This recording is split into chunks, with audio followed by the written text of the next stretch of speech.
When it comes to the Wells Fargo Championship, there have been years where this tournament has not been played at Quail Hollow. And by the way, Quail Hollow is the golf course we're using this week. If you're unfamiliar, there's a thing called tournament fact sheets. You just go to the gcsaa.org. They're going to provide tournament fact sheets for all the PGA Tour events. You can see which golf course is being used, you know, all the fun statistics that you can see over here on the side, what grass is being used, all that good stuff. Now, I'm going to go back to looking at this because I want you guys to understand my spreadsheet, the cheat sheet is excluding 2022. It's also going to exclude 2017 for course history. I thought about using tournament history, but it just, the more I thought of it, the more it just didn't make sense. By the way, you also had 2020, which was canceled. Oh my God, sometimes this spreadsheet stuff bothers the hell out of me. Like, what are all these little arrows for? I don't need arrows. Anyways, so 2022, 2020, and 2017, Quail Hollow was not used for the golf course for this tournament. I mean, obviously 2020, the tournament just didn't exist. That's something you should keep note of, because if you're going to do any of your research on any of the other sites that you might use, just remember that if they're using course history, make sure it's not tournament history. In case you're okay with tournament history, which by all means, do whatever you feel is comfortable. I personally would rather look at course history. And all the buckets, by the way, when it comes to course history buckets, exclude 2020, 2022, 2020, and 2017. So they will not be looking at course history. The buckets won't be looking at those years for course history. I wanted to just mention that in case you didn't know. I'm sure you have heard that elsewhere, but just a quick reminder. Now, let's go back to the tournament fact sheet. This is the Quail Hollow Golf Club. There are some pieces of information you can use for research if you want. You could look at the architect, George Kopp. You could also look at the renovation architect, which was Tom Fazio. I don't know exactly what kind of renovations he did, but you could add those into your pieces of research, especially when it came to like course history. If you want to look at maybe similar golf courses that might be comparisons, like course comps, basically. You could do that. Not going to really highly encourage that. If I was going to put a percentage of importance, maybe like 5. That's about it. But you could use that as a data point. Of course, you can use Quail Hollow as a data point. Charlotte, North Carolina, the southeast of the United States. You could use that. Predominantly, golfers from the southeast play well on southeast golf courses. This is North Carolina, so you could also use, all the golfers from North Carolina, even South Carolina or Virginia or anything around the state of North Carolina. It could be a little bit of a... Basically, what I would say is it would be a tiebreaker, if anything. And again, if I was putting a weight on that, maybe 2%, 2 to 5%. I am a firm believer that wherever you grew up, you're not only comfortable playing on those types of golf courses, but you are also familiar with the grass that is used, especially even on overseed. Because guess what? If you grew up there, you're playing on overseed during the winter months. So I think you could add that as a piece of data to your research. I wouldn't have a huge issue with that. R71, 7,500 yards. Stint meters running at 12. That's pretty normal on PGA Tour. I think that's fast-ish, kind of. 12, like 11.5 is where I would probably say average is. Maybe a little bit north of 11.5. And this is like feet. How does it? I forget how the terminology work, but it's, you use a stint meter, which is just a marble ramp, as I like to call it sometimes, where they just have a golf ball roll down a 45 degree. They do it in different areas of the green and see how far it rolls out. And obviously, on average, it rolls out about 12 feet. That's what that means with a stint meter. So it's pretty fast, not super fast. 11.5 would mean it would run out 11.5 feet. So this is 6 inches faster than a stint meter at 11.5, which again, it still is fast-ish. You can use that as a data point. Same with average green size. I wouldn't have an issue with that. But most of this is just noise. I don't think it's really all that important, but I'm going over this to give you some data points you could use. If you really want to get down to the nitty-gritty, you could do this very, very, very easily. And it might be overkill. Who knows? But your greens, we have an overseed on there. You can see all base turf is Bermuda grass. Now, some people don't understand what that means. Your grass, when it grows out of dormancy, will basically bully out all of the overseed that's there. And a lot of times, what golf courses will do is they'll burn out the overseed. So they'll put chemicals on, the POA that is currently residing as the overseed. They'll put chemicals on it to burn it out so the Bermuda can come in without really any resistance. The fact that it says that it's overseed makes me believe they didn't do any burnout. Now, some courses just allow the Bermuda or whatever the base grass is to grow through, which will in turn kill the overseed grass within time, and especially when the temperatures get hotter. POA doesn't really thrive in very hot temperatures. Neither does bent grass. Neither does rye without substantial water. Bermuda, on the other hand, can survive without that much water. So that's one way you can kill the overseed, is don't water it as much, and then the Bermuda will just thrive because it's used to that type of conditions. So there are several ways that occur. We don't have enough data. We don't have enough information. What I will say is I would steer away from people who are going to tell you, like, this is just pure Bermuda or this is pure POA. This, in a way, reminds me of like the Valero Texas Open. I didn't use any grass stats during the Valero Texas Open because I didn't know, was it actually Bermuda or was there enough overseed on it? Like, what percentage do we have Bermuda versus POA? This week, though, I'll tell you right now, I do have both POA as well as, you can see this on the cheat sheet. I'll just pull up the cheat sheet. I guess I don't have the information. Let me just update this real time. These NAs should say Bermuda. And the secondary grass, sorry, that isn't how you do that.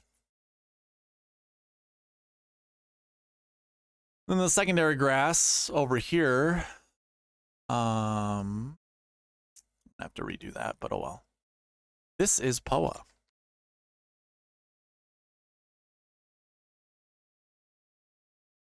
So when you come to the cheat sheet, just know, we're looking at total POA events from 2013.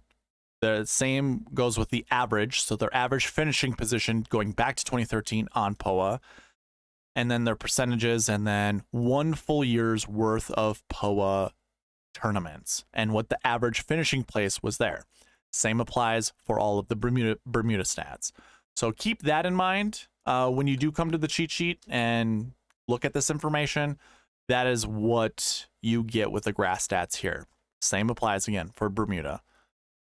Going back to 2013 for your overall, your top 10 percentage and that stuff. This is just for data points once again. Now, I do include that into the Sweet Spot score, and then I also have my rankings. I'll cover that in the strategy video tomorrow. But just being fully transparent with you guys, that's what you can get from the cheat sheet. So going back to the grass conversation, I don't think it's going to be extremely hurtful to include both grasses into your model. I don't care if you go 70% on one grass, 80% on 70 to 80% on one grass, 20 to 30% on one. I don't think it matters as long as I think you incorporate both, because obviously they're showing us this. It must matter. So I wouldn't say this is pure Bermuda, and I wouldn't look at pure Bermuda. But if you wanted to include it, I have no issues with that, but also include POA. So hopefully that makes sense. You can also find other additional notes. I didn't really see anything that was all that important. Like if you're looking at the President Cup routing, that is, I don't even know what you're doing if you're looking at that. It doesn't matter. We don't need to look at that because you're not looking at the President Cup information. You wouldn't. Well, I don't know why you would. But that is all that I have when it really comes to like the agronomy of the golf course. Now, I also have kind of like a course breakdown. You can kind of see off to the right, I have whatever the golf course was last year, TPC Potomac. This year, obviously, we have the Quail Hollow Club. So I have, obviously, the yardage, the par, yards per par, all that stuff. That's not really important to me. I would say pause the video. If you want to read the descriptions that I have here, pause the video. Let me zoom in just a little bit more so you guys can see. So pause the video if you want to read what I have as a description. What I personally like to do is kind of look at the shot shapes that I have here. Now, these aren't required shot shapes. These are just preferred. And I think when it comes to scoring potential, the preferred shot shape is the best way to get the lowest score. I mean, it has the best possibility to get the lowest score. So as you can see, it's pretty even. I mean, it is even. We have 3 draws in total, 1 off the tee, 2 approach, versus 2 off the tee fades and 1 approach that's a fade. That would be beneficial. Again, not required, just preferred. So I don't really see, when it comes to shot shape, what is more important. And with that, I don't think it really matters who you build your lineups with. Now, again, I have this on my cheat sheet. You can see this in column P when it says shot shape. Cam Young, I believe, he hits it both directions, but I think his actual last few times I saw him he was in a draw. Let's just say both. It's fine. We can call it both. And Tom Kim hits a fade. We all know that. Easy peasy. I'm not going to go through all of them, but again, this information is here for you on the cheat sheet. Again, check the description of this video. I have a link there that I'll send you here. But you can look at all that stuff there. Again, I don't see a benefit when it comes to shot shape. It's a long golf course where I think your bombers, a lot of people are saying this anyways, are going to strive. So definitely keep that into consideration when you're building your lineups this week. Let's take a look at the tournament information. So basically, I go over how many golfers are in the field. So it's a 156-man field, by the way. It's the first 156-man field that we have to start the year. Well, not so much to start the year, but it's the first one we have this year. A lot of the events prior to this were either invitationals, which only had 132 or like 121 to 122 people, or other opens that because of daylight, they couldn't add more than 144 people. So we're finally at 156, which is a full field event, like a truly full field event. With 156 golfers, our strength of field is 592. That is basically just looking at OWGR and FedEx rankings by the old OWGR standards. Remember, they had a formula that had numbers that range anywhere between 200 to 900. Now they have something completely different, a rating scale. I kept the old strength of field. I like seeing a bigger number personally, just to give a better idea of how much more difficult this tournament is based off of strength of field. So I don't have included, because there was always, you would add points to this based off of how many top 10 golfers in I think the current FedEx Cup were in the field, and it would add something like 10 points or whatever. So it doesn't have that bonus. It just has OWGR and FedEx and whatever that formula is. It does not do the home tournament bonus. So that's what we get with 592. And I've been very consistent with this number throughout all the tournaments that I cover. So 592, it's on the high side. Of course, this is an elevated event. Forgot to mention that, but of course, you probably already knew that, right?